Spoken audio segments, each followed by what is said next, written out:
We all know Omori takes place in... Wait, where does it take place? Omori is a game with many mysteries, and one of those mysteries is where does the game actually take place. Now, there's a lot of implications of where Faraway Town could possibly be, but there's not a straight up answer, which is why this video exists. And thank you to this specific comment for letting this video exist or helping in making it exist. Anyway, our first hint is that Kel mentions Faraway Town is in the suburbs, which is basically just like a smaller area outside of a big city. Now, I would say this helps narrow it down, but literally like every country in the world has suburbs, so we'll have to look elsewhere. I will say one thing though, the way Faraway Town looks does give off the vibe that it's an American suburb. Now, I say this as someone who's lived in American suburbs, so maybe I'm a bit biased, but just the way the houses look, the park, and the random store within walking distance, it all just feels like America to me. Another thing is simply the weather. If you didn't know, the weather can be very different in several parts of the world. However, in Faraway Town, we see that in May, June, and July is when the weather seems to be a bit warmer.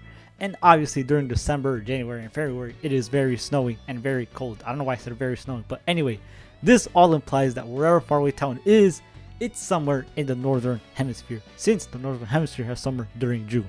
So, sorry, if you're in South America, the bottom half of Africa, Australia, or Alaska, Sunny's most likely not near you.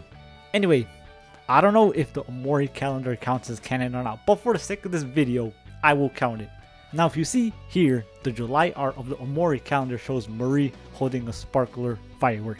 And in America, the 4th of July is when everyone decides to buy a whole bunch of fireworks and blast them off to celebrate independence, which was won way back in 1776. Meaning that when July or near July comes, a whole bunch of stores start selling fireworks. Well, the legal ones. And the common firework that is sold and very safe is the sparkler, which Marie is holding here. Listen, I know being from America and all, I am biased, but all I'm saying is when that 4th of July tie comes and I go to the store, sparklers are like one of the first things I see.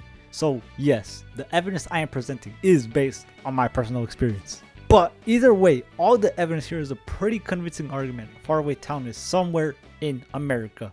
But can we narrow it down further? Look, Sonny, I'm sorry I'm doxing you for the sake of content, but the people just want to know, man. Going back to the Omori calendar, in January we see that the area is covered in a ton of snow. Now, I don't know about you guys, but I've never seen snow in the southern part of America, like California or something, because it's very warm down there. So what this means is if Faraway Town is in America, it should be in the northern half of it. And from here is where I think narrowing down pretty much ends. that was very short-lived, but there's not really anything else we can use to narrow it down unless I'm missing some very specific clue. At the very least, we got pretty close down to a specific section of a country. So if you're in this area, if you choose to look for Sunny and his gang, it is very possible to find them. Well, it would be if they were real. Anyway, I'm off to hire a lawyer to protect me from the damages that could come from doxing Sunny and his friends.